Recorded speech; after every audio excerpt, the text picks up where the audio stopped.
Hello everyone and welcome back to the final segment here on today's edition of the GSMC Fantasy Sports Podcast. And we kind of have to end on a disappointing note because of all the injuries, because of a little bit of underperformance in the early goings-on of the NFL season. We have to talk about some players you might want to drop ahead of Week 3, which should be a pivotal week.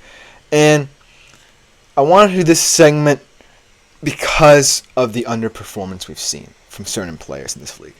But as we've alluded to here in the comments, and some people have, the injury crisis has been going crazy. We don't know which star player who we expect to have fantastic fantasy numbers will go down next, so we always have to keep our pulse on these injury updates as shots below the belt. So just to name a few here: DeAndre Swift, Sam Laporta, Dalton Kincaid, Christian Kirk, and Trevor Lawrence.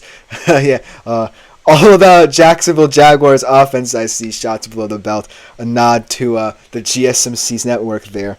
But there are some players I have on my personal list that we have a same through line here that we could agree about here. So one of those names that I want to talk about that's not a Jacksonville Jaguar to start off today is DeAndre Swift, because he is on my fantasy team and he was just atrocious. And you can chalk it up to the Bears being absolutely awful on offense early on. But come on, man. DeAndre Swift, this is a guy who's been around the league. He had a career year last year with Philly. Was one of the most promising prospects early on for a Detroit Lions team that had just hired Dan Campbell and was trying to get their offense going. And I believe he was brought to the Bears to be an experienced player in the backfield for Caleb. But between two games, he's just been absolutely god-awful. And I feel bad because I want him to do well. I liked him in the fantasy draft. I saw him. I believe it was in the 4th or 5th round. It was like, DeAndre Swift, this is a guy who I have a lot of faith in. Yes, the Bears offense might want to go towards receivers more, but DeAndre Swift, I'm going to take a shot on him.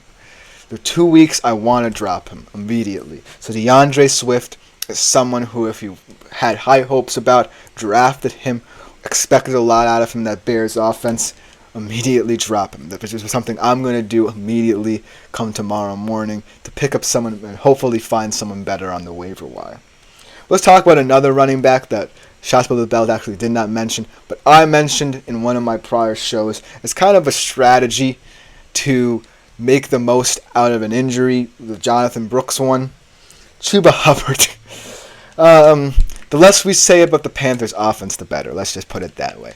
I really thought that Chuba Hubbard could settle down this Panthers offense, and who knows? Now with the Panthers shockingly benched Bryce Young and bringing Andy Dalton, that backfield can be humming again, and maybe they can get going there. But for now, as long as the Panthers offense remains incompetent, we'll have to see how Andy Dalton runs it. I just don't see any way that Chuba Hubbard can be justified. He's still on waivers in my league, and I'm not shocked anymore. I was shocked kind of early in the season that nobody was talking about him because of the Brooks injury. But then again, what can we expect out of the Carolina Panthers offense? Just an awfully run organization, and they really are directionless right now, and that's perhaps why they've turned to Andy Dalton, the veteran, in that Dave Canales offense to take over. So Chuba Hubbard, I was really expecting more out of him, but someone we have to drop. But let's talk about a little bit of injuries, and then we can address, before we finish our show, shots below the belts, personal players to drop in fantasy. So let's start off with a big one. Justin Jefferson. This injury isn't necessarily as serious as people thought, but it is one to keep in the back of your mind. He did sustain a leg contusion. My dad gave me a little update as a Vikings fan from that. And he personally said that he was shocked he didn't continue playing. So hopefully Justin Jefferson will not have to be out for that game against, I believe it's I'm not sure if the Vikings play, but hopefully, actually the Texans. They do play the Texans. Very important game for them. So hopefully he's not going to be out, but you do have to be aware of any updates we get from Justin Jefferson as well. And let's talk about another Justin here. Justin Herbert also suffered an injury. I believe it was a leg injury. limping post-game. Did say he got an X-ray, so he's going to we're going to probably hear news about Justin Herbert's injury as well in the coming days here. But overall, I think both of these players can portend to be fine for week 3.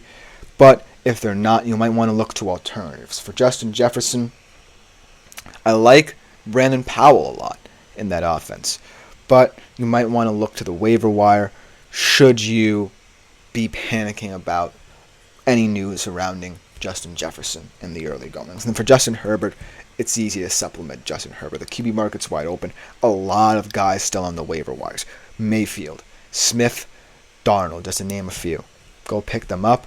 You shouldn't worry about Justin Herbert. And honestly, I wouldn't necessarily start Justin Herbert right now because he had 2 touchdown throws, but, it is a Jim Harbaugh offense. Let's put it that way. But let's get back to my man, shot below the belt. His personal fantasy player to drop. We talked about DeAndre Swift. And let's talk about Sam Laporta a little bit. Because Sam Laporta had high expectations. We've talked about him a lot on the show as someone who is kind of leading the new generation of tight ends.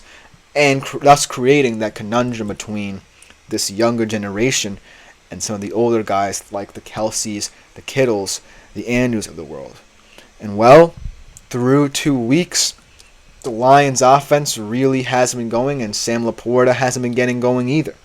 And I'm really shocked that, at least in the red zone, he's not a bigger threat. But what we've seen out of the Lions early on is that Jared Goff has struggled. So they've really transitioned to a more run-focused attack. And I really want Sam Laporta to perform well because he had that tight end 1 season last year, even though it was one of the worst in recent memory. So we're just going to have to wait and see if he's going to step up. That being said, for now, I agree with shots below the belt.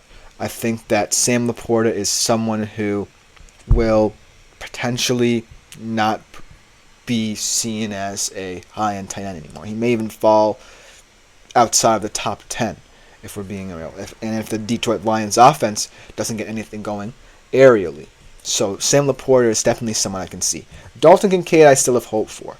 He's on my fantasy team, and when I saw him in that game against the Dolphins last week, he had some moments where, he was more involved in the offense than people think. Yes, James Cook had a big game, and he's going to become the focal point of this offense rather quickly. James Cook is going to cook, and I'm glad that I have him in my personal fantasy team. But I still think Dalton Kincaid can be an X factor here, because there are going to be teams that are going to key in on stopping the run, and Josh Allen will have to improvise even more. And to this point, he's done it swimmingly. But Dalton Kincaid can't be disregarded just because, in the early goings, James Cook has been the center of attention for Buffalo. And so, Dalton Kincaid, I'm still holding out hope for him. I still think that he can supplant even Sam Laporta as one of the better young tight ends in the league. I also like Trey McBride as well. He also had a big bounce-back game for Arizona this past weekend. So, the tight end market, it's going to be a volatile one. You're going to say bad things about one guy, and then in a couple of weeks, you're going to be singing his praises again. So it's definitely a versatile position. Let's talk about, this is a running joke at the GSMC Sports Network, my man, Christian Kirk and Trevor Lawrence. I've been telling these people, I've been telling them, Mr. Shots Below the Belt here, that Christian Kirk and Trevor Lawrence just don't work together, man.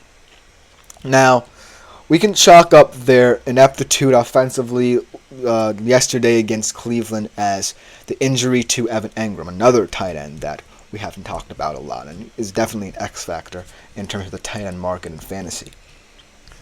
But seeing as to how Christian Kirk technically is still the wide receiver 1 or the deep threat in this offense, you do expect a lot more out of him, especially concerning the fact that you want to have, as Andre says, both my running backs are injured. Tell me who they are, my man, and we'll talk about them as well. Pacheco and K9, that's a rough one, man, because both of those guys I was going to talk about later in the week as my personal fantasy running back picks for week 3, but it's just been crazy, man. The injuries, man. You have to kind of keep your pulse on all of them. At least I have Monty and Mason to fill in. Those are two fantastic options. So Andre, as always, having a contingency plan to supplement his fantasy team. As shots below the belt saying you're going to drop two of my guy, and Jamar Chase looks pretty bad, adds Andre. Let me address shots below the belt. He knows that I have two on my fantasy team, and I have to drop him. I have to drop him because he's going to probably sit out most of the season. Consider his options, whether it be retirement or continuing in the NFL. Very Andrew Luck-like situation, I believe. I believe that this season he will play, and then, like Andrew Luck, he'll probably play another season to the full and maybe announce retirement then, hang up the boots then.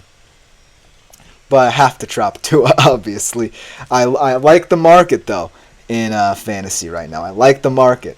I'm not mad at what I see when I look at the QBs available on the waiver wire, so I definitely have a lot of options. And in terms of Jamar Chase, looking pretty bad. That's just a guy who has a lot of off-field external issues as well, and I just think it's holding him back. You know what I mean? It's just holding his whole team back. They could have stolen that game, yes. That questionable penalty was enough for the Chiefs to win it at the end. But, man, Jamar Chase. But I actually didn't talk about this guy, and I will kind of foreshadow tomorrow's segment. Andre Yoshevas. 7 yards to the air only, but 2 of them were touchdowns, man. If Andre Yoshevas can be a red zone threat, then maybe we can be looking at the future of the Cincinnati Bengals wide receiver room. As funny as it is to say, as, you know, the whole contract situation has to be figured out. But thank you guys for indulging me. You've been great with the comments, especially my man, Shots Below the Belt, kind of alluding to all our GSMC goings on, and my man Andre as well.